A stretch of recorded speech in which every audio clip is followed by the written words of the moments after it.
Great. And I think, just going on, I want to, really, emphasize that, that's overlooked. The recovery part of it, the recovery end of it, the reentry end of it is overlooked.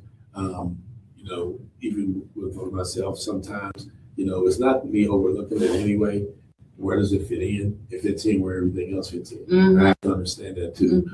But I also have to make wise decisions as well. I mean, as well as you do with Destined Bloom. Because what happens is something you said, and we'll talk about you looking ahead here in a second. Something about what you said about, with War Room, about how they would start to multiply. A lot of the times, what kind of deterred me, which I hope never happens to you, is the fact that, that's my idea, but then it doesn't come that way. We have a place, come in, and it doesn't happen. We know this happens in the Bible as well. Yeah. We ain't gonna, but that's how it happens. Yeah. But the one, what the one parable does talk about, then you go out. Right, you got to go out. Yeah. You got to go out. You got to go out. You got to go out. I mean, and I'm sure you're willing to do that. So that's what I do that. That's why you see in the War Room, like I said, if you look at some of the pictures that we taken, you have a diverse set of people there. Right. You don't have just one set of people because the word gets out. I went here and this happened. And so people, in that time, I didn't cook, because I always cook a smorgasbord of food. I cook a lot because I want to feed people and I want to have enough. But a lot of times I've cooked and 10 people show up and I'm like, oh my God. But in that room, that time was meant for those 10 people. And that's why. So sometimes you're going to have, 2 or 3 or 4 or 15 or 50. We never know, but it's always being prepared to go out and do the work, to outreach, to let it spread, let hope spread, let a positive experience and putting the Lord first, because he has all the words. He understands what needs to be done. And so a lot of people don't like to talk about God in this way or say God this, but it's God for me. If it wasn't him, I wouldn't have had the vision. If it wasn't him, I wouldn't have the courage, because I have no strength and courage. I am, even in this boldness, I'm a crybaby at times. I can get angry, but I'm a crybaby because my feelings have been so hurt in the journey. Okay. You get hurt, but you got to go out and keep doing it anyway. I know you're talking about spreading and stuff. So how would people be able to find your community? And find Destined Bloom. Destined Bloom? So we're working on building Destined Bloom so that everybody can see it, so it's visible. So we're working on the website. We're working on Facebook page. We're working on, just being in partnering with people and collabing with people in the community. We want to be able to collab with people that have a positive message in the community so that we can come together as a whole. That's how that's how we find community. We go out, we outreach, we do all the things it takes to draw people into a hopeful situation. Good. Now tell us a little bit about, so how can volunteers help? Hey, listen, you can get in touch with me if there's a volunteer opportunity. We'll sit down and talk about what's expected and what, I look at Destined to Bloom. Destined to Bloom is my baby. So when you have a child, you protect the child. And so it's volunteering in this type of situation is not for everybody, maybe. But you have to have a special type of heart to do this work, because we're going to deal with people who, not necessarily know how to be kind or don't want to be. We deal with hurting people. Hurt people. And you have to learn to be able to stand and understand they're not trying to hurt you. You still there to help. Is that what type of partnerships you're all looking for? Yes. People who have a heart.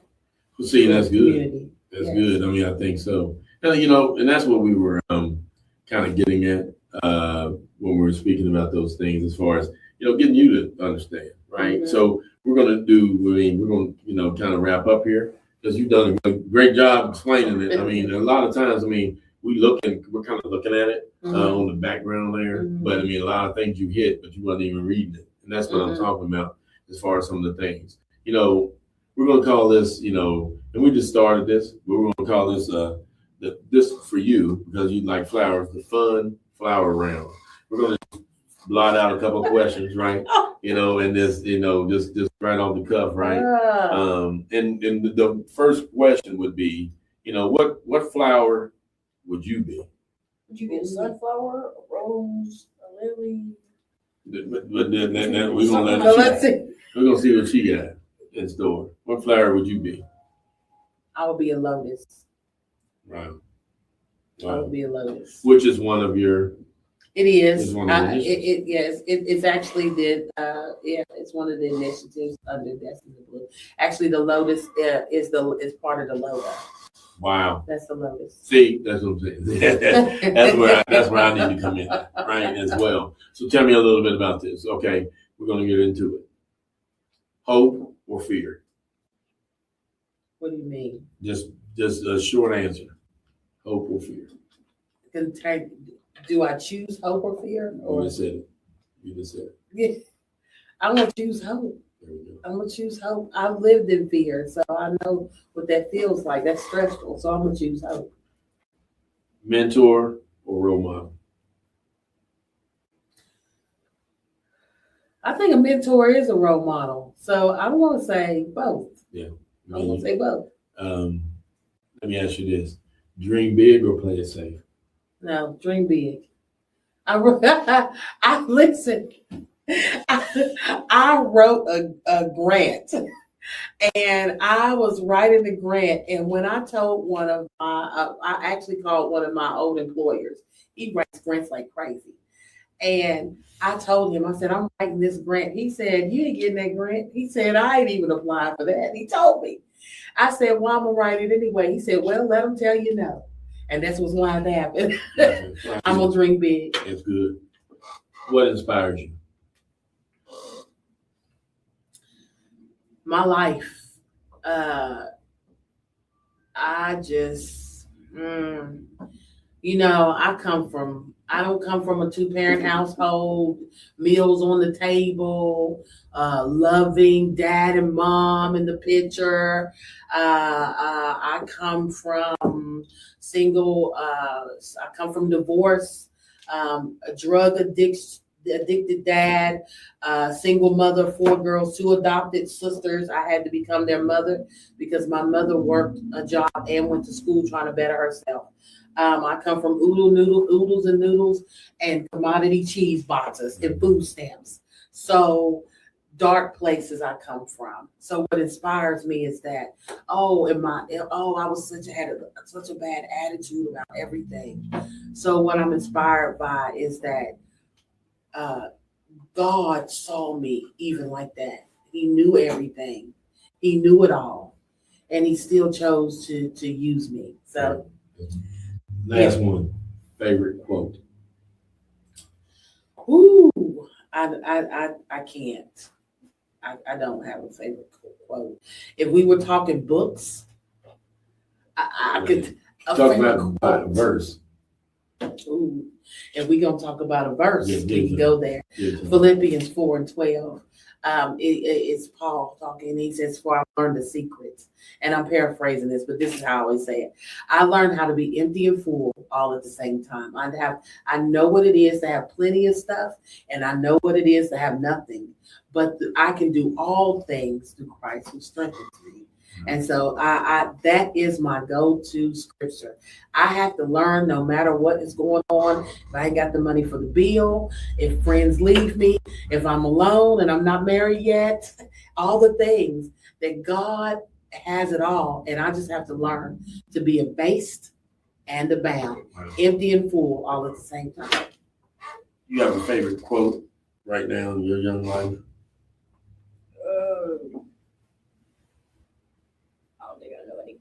Well, I mean, okay. Well, if not quote, any kind of word, you know what I mean, that you go by. Never quit.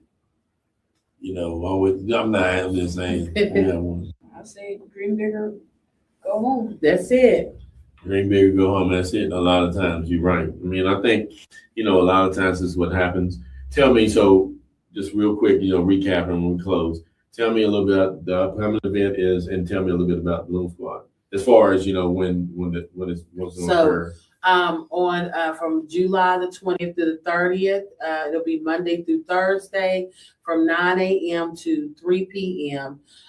There are limited slots on that. We're still registering people. I'll stop that probably around the 15th of July. Okay.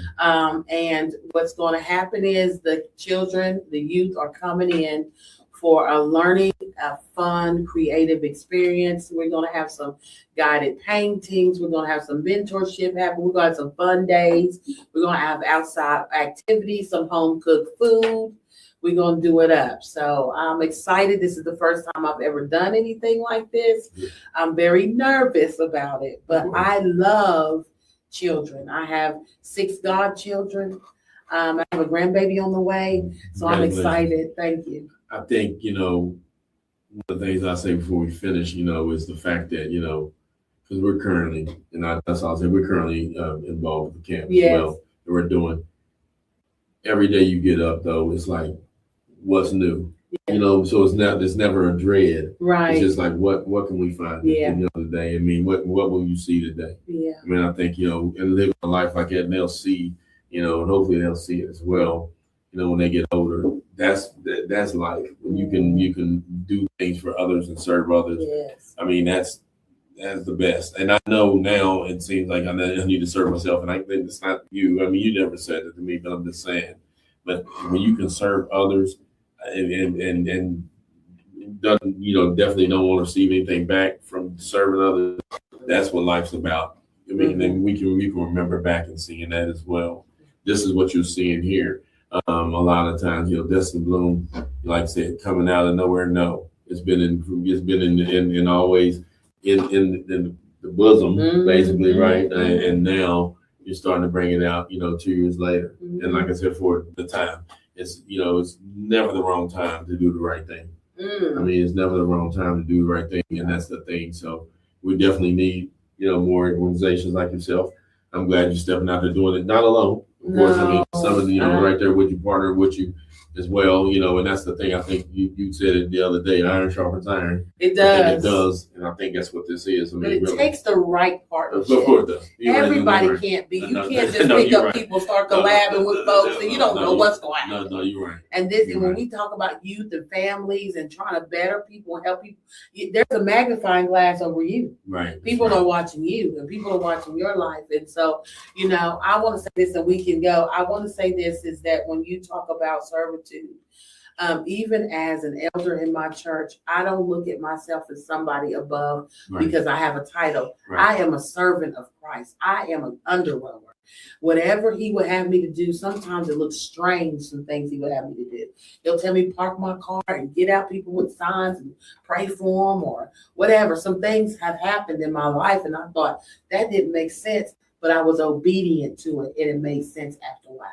And so I want to inspire. Sometimes stepping out and creating doesn't always have a template, and it doesn't look like what other people are doing.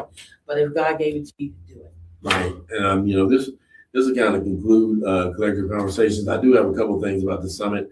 While Camp Elevate, definitely concludes. This is when Destined Bloom will start. Bloom Squad. So look out for it on Facebook. How do they get a hold of you real quick? My number, the business number is on Facebook, 304-860-6458. You can contact me, text me, inbox me, comment, all the things. I ain't above it. Just reach out. Right. Well, and like I said, we have TSK Pathways will be coming to a lot of areas in Beckley here on the 18th and 19th, one on Will Bryan Apartments 2 to 4. Beckley West will be the next day, which is a Sunday, the 19th, and then the 26th will be at Hager Street Apartments as well. So maybe we're looking for other places. Yeah. We're going to go to Antonio as well. I mean, we're just looking to come out, definitely spread the word about opioid prevention and also literacy and put them together. And like I said, looking for any more dynamic, definitely nonprofits or organizations that really want to help the community, kind of grow. I mean, that's where we are, and we have to help our own community.